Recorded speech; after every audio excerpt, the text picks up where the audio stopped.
Los derechos humanos protegen a quienes son agredidos por los poderes del Estado.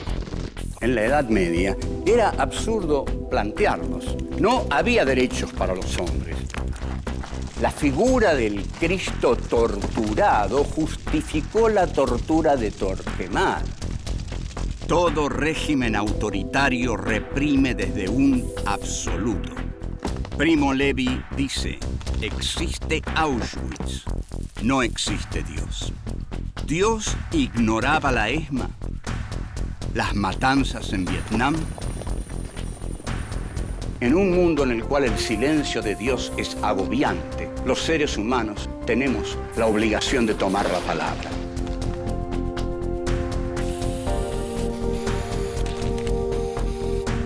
Filosofía aquí y ahora 5. Filosofía y derechos humanos. Encuentro 5. El antisemitismo. 1. El odio al otro. 2. El racismo en el Tercer Reich. 3.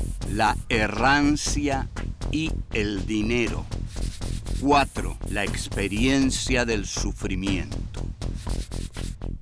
1. El odio al otro.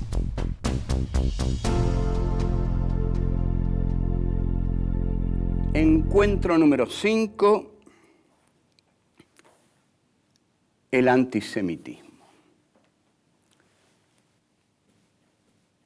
En verdad, para ir al punto en cuestión, lo que ha trastornado al pueblo judío durante los últimos siglos, digamos durante los últimos 2000 años, desde la crucifixión de Cristo, es que son acusados de haber matado a Dios.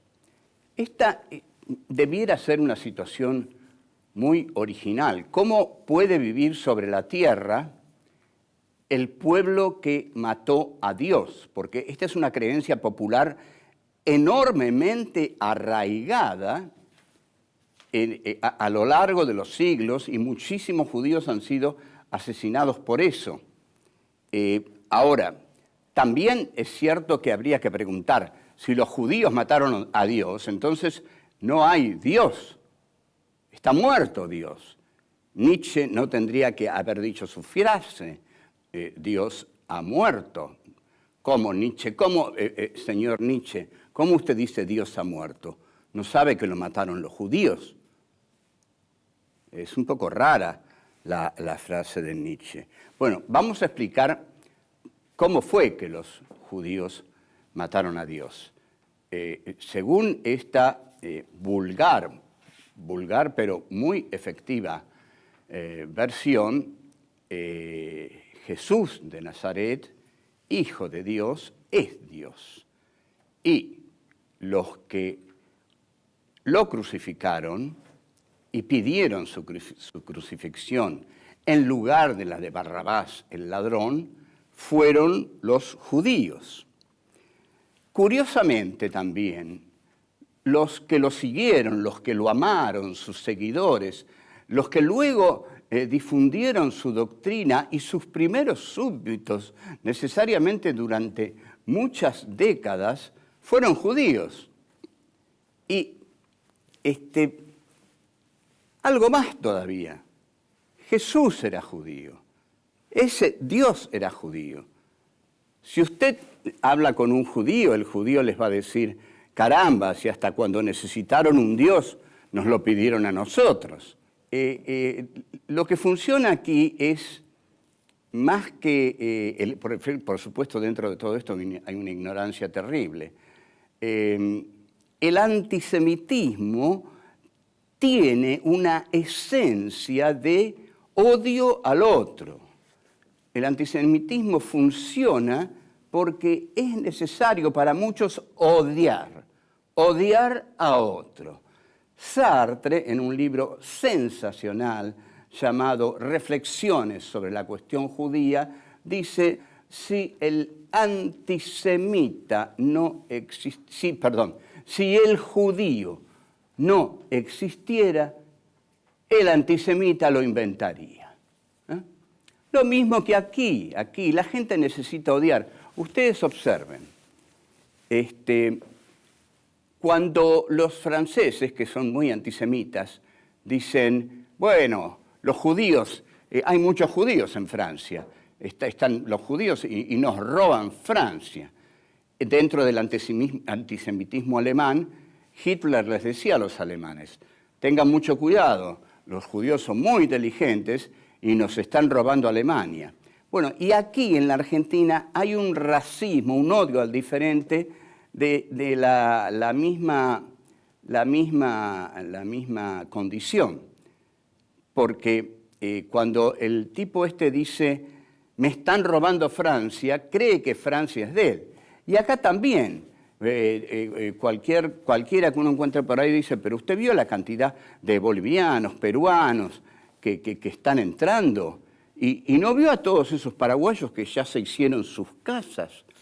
Nos están robando el país, nos están robando el país. Entonces yo a veces a algunos les pregunto, perdón, cuando usted dice nos está robando el país, está diciendo que el país es suyo. ¿Se da cuenta? Usted cree que los uruguayos, los paraguayos, los bolivianos vienen a robarle el país, su país. ¿Usted cree en serio que este país es suyo? ¿En serio cree que este es su país, que es suyo? Porque usted tiene una libreta, un DNI o algo así. No, querido amigo. El país es de uno porque uno lo hace propio, laburando. Así que si esos vienen y ya están laburando y ya se hicieron la casita, es más de ellos que suyo. Seguimos.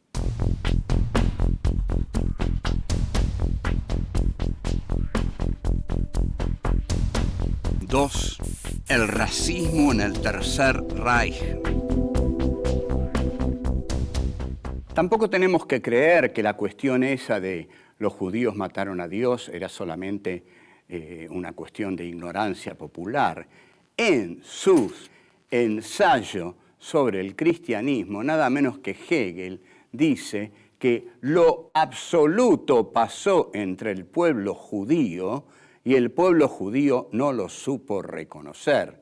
Díganme si ahí no está la base total de los judíos mataron a Dios. No supieron reconocer a lo absoluto y decir los judíos mataron a Dios es más o menos la misma cosa. Esa es la base antisemita y racista de la Alemania que va a confluir en el Tercer Reich.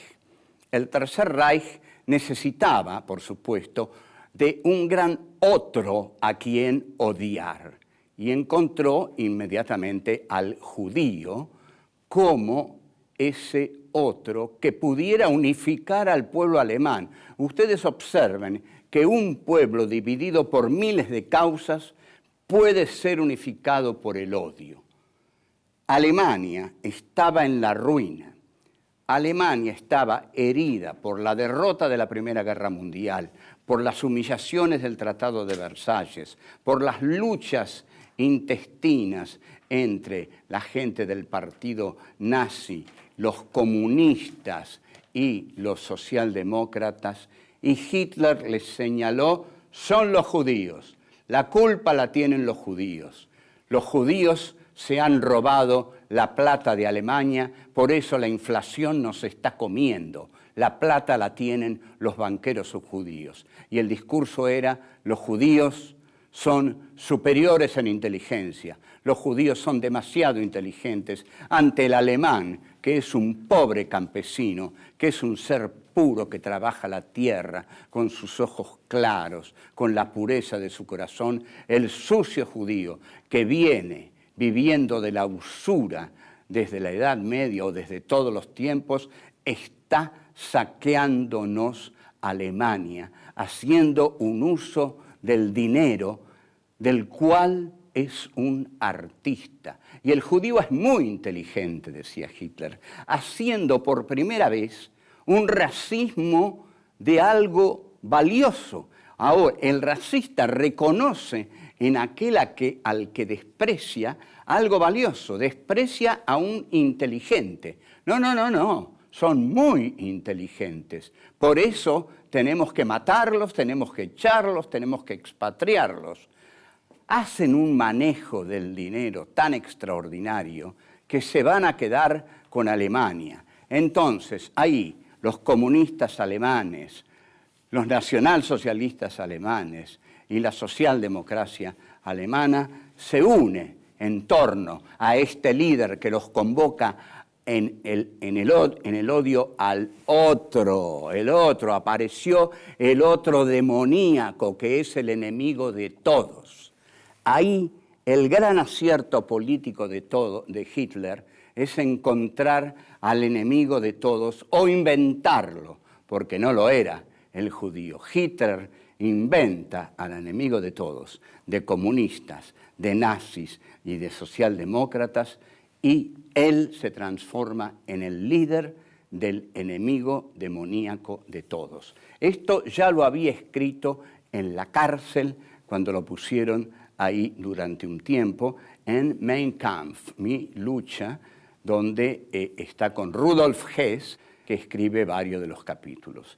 Están ahí todas las ideas del Führer y sobre todo sus ideas antisemitas. Su antisemitismo es terrible. No creen en Jesús. ¿Cuál es el Dios del judío? Es el dinero al contado, el dinero sucio.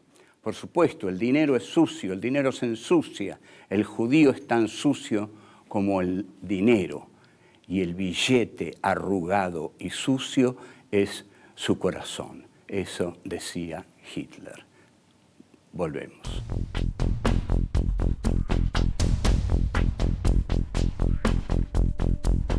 Tres, la errancia y el dinero.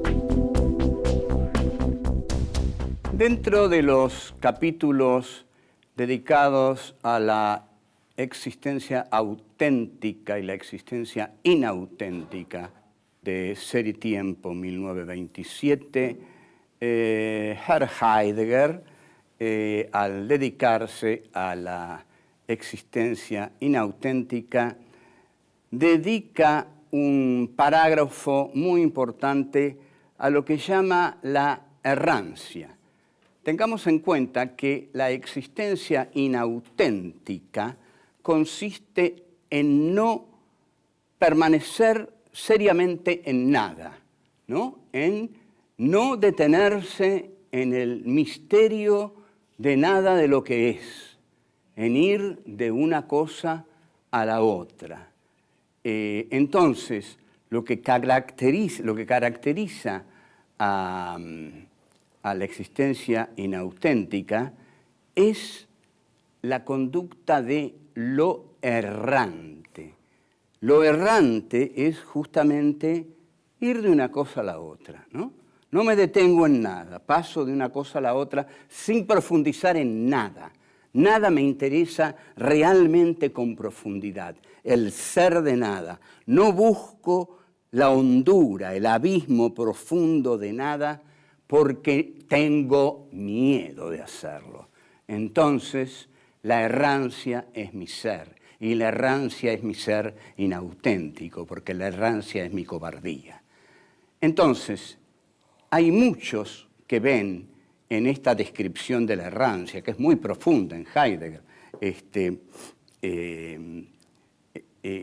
Heidegger dice que el ser errante, o los intérpretes dicen que Heidegger está describiendo al judío al describir al ser errante.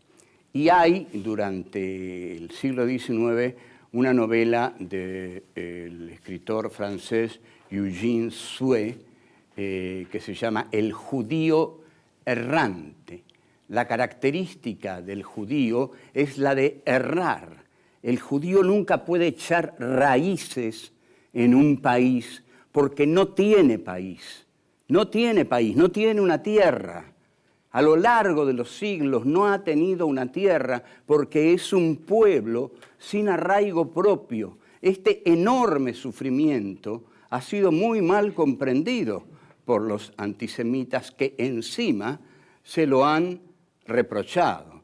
Entonces, Heidegger dice, ese pueblo errante, incapaz de profundizar en nada, es el que va de una cosa a la otra. Y Eugenio Sue es el que dice, el judío es ese ser errante. Pero peor, más hondo, más duro y más agraviante, es Marx en la cuestión judía. En la cuestión judía, Karl Marx identifica a la usura con el capitalismo. Ustedes piensen que este ser errante, que ha ido a lo largo de la historia de un país a otro sin poder echar raíces en ninguno y sin poder considerar que ninguno era el suyo, tuvo necesariamente que dedicarse al dinero, porque el dinero era la necesaria errancia en todos los países. ¿Qué es lo común a todos los países? El dinero. El dinero me ancla, me da raíces en cualquier país. Entonces, el judío se dedica al dinero, a la usura, y la usura es lo que con el dinero le da ganancias. Entonces, Marx dice, el capitalismo es la usura. El capitalismo es la usura. Lo que va a solucionar el problema judío es la desaparición del capitalismo, la desaparición de la usura. Y con la desaparición de la usura van a desaparecer el capitalismo y el problema judío. Y hay algo más que hay que comprender para comprender lo que este pueblo significa en la historia, que lo voy a decir en el próximo bloque, porque ahora vamos a ir a un corte.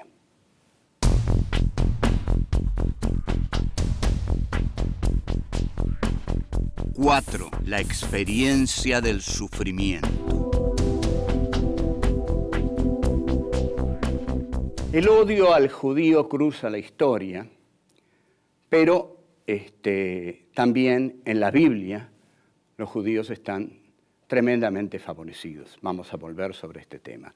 No se podrá decir que no hemos tratado bien al pueblo judío, que no lo hemos respetado, que no hemos respetado y reconocido su dolor, la injusticia con que ha sido tratado y la cuestión de la usura, de la errancia, de haber matado a Dios, todos esos horrores. En la Biblia ha sido tratado muy bien porque el pueblo judío es el Dios de la Biblia. Por ejemplo, Dios aparta las aguas cuando Moisés conduce a su pueblo esclavo en Egipto hacia su propio pueblo, hacia el pueblo que los judíos habrán de habitar, ¿no? Y abre las aguas y los judíos pasan y Moisés los conduce y cuando vienen los egipcios las aguas se cierran. ¿Y por qué se cierran las aguas? ¿Por qué mueren todos esos egipcios? Para que se salven los judíos, por supuesto, pero esos egipcios no eran criaturas de Dios. Digo criatura como criatura, justamente, ¿no? Como creación, no criatura, creación. Hay una película que se llama Juicio a Dios, en la cual varios judíos en un campo de concentración se reúnen para juzgar a Dios. Y hay varios eruditos en la Biblia y hay varios judíos torturados, doloridos, que hacen un juicio a Dios. Y uno de ellos justamente pone este momento del pueblo judío y dice que lo que hicimos a nuestro Señor cuando nos salvaba a nosotros, pero no nos dimos cuenta lo que le hacía a los otros pueblos, no nos dimos cuenta lo que le hacía a los egipcios. Nosotros éramos tan buenos, estamos seguros de que éramos tan buenos, no pensamos que ahogaba a miles y miles de egipcios para salvarnos, no pensamos que ahora estamos del lado malo de la historia. Entonces, no pensamos que ahora nos está yendo mal a nosotros y eso es todo lo que nos pasa. Entonces, los judíos continúan, después de la Segunda Guerra Mundial, sin conseguir un Estado. Un pueblo sin un Estado es una cosa y un pueblo con un Estado es otra cosa. El cristianismo sin un Estado era una cosa. Era el cristianismo de la fe, de las catacumbas, de la persecución, de la pobreza y del recuerdo venerado del Dios Cristo de la cruz. Pero el cristianismo del Estado, el cristianismo del poder, el cristianismo de la riqueza, fue el cristianismo de la persecución, el cristianismo de las cruzadas, el cristianismo del poder papal, el cristianismo de la tortura. Y entonces, los judíos llegaron a tener su Estado. Llegan a tener su Estado a partir de 1948 y vayamos a hoy. Hoy tienen un poderosísimo Estado nuclear respaldado por Estados Unidos. Hoy Israel es un enclave del imperio norteamericano poderoso en Medio Oriente. Está rodeado de enemigos fanáticos, locos, que si no fuera por Estados Unidos lo destrozan al día siguiente. O sea que no es nada fácil la situación. No es nada fácil. Entonces, Israel o se respalda en Estados Unidos o desaparece del mapa. Pero cuando todo el mundo vota por reconocer al Estado de Palestina, todo el mundo, ¿por qué Israel vota con Estados Unidos en no reconocerlo? ¿Por qué no reconocer al Estado de Palestina? Ahí el Estado de Israel se transforma en el Estado de Israel. Entonces la pregunta es, ¿cómo un pueblo que ha sufrido tanto puede hacer sufrir tanto a otro? ¿Cómo hombres que sufrieron tanto a lo largo de la historia pueden hacer sufrir a otros y asumir la imagen del castigador, del torturador, del malvado? Es casi inexplicable, pero es explicable porque estamos al azar, porque no hay reglas morales, porque no hay una sola regla moral que pueda ya establecerse sobre este mundo. Si eso pasa, si Israel, que ha sufrido lo que sufrió, no da el ejemplo de la austeridad en la causa del sufrimiento aplicado a los otros, entonces no hay quien pueda darla en este mundo, porque no hay quien haya sufrido como sufrió el pueblo de Israel. ¿Qué nos puede quedar de esperanza? ¿A qué pueblo podemos pedirle? No, por favor, ustedes no castiguen, ustedes no practiquen el mal en los cuerpos de los otros, porque los otros lo han practicado en los cuerpos de ustedes. Ustedes conocen el dolor, no lo practiquen y es inútil, es inútil. Quizás lo practican porque tienen tanto miedo de volverlo a sufrir que ese miedo los lleva a practicarlo doblemente. Entonces ya es muy difícil comprender todo lo que pasa. Esta es nuestra conclusión de hoy de filosofía y derechos humanos. Chao.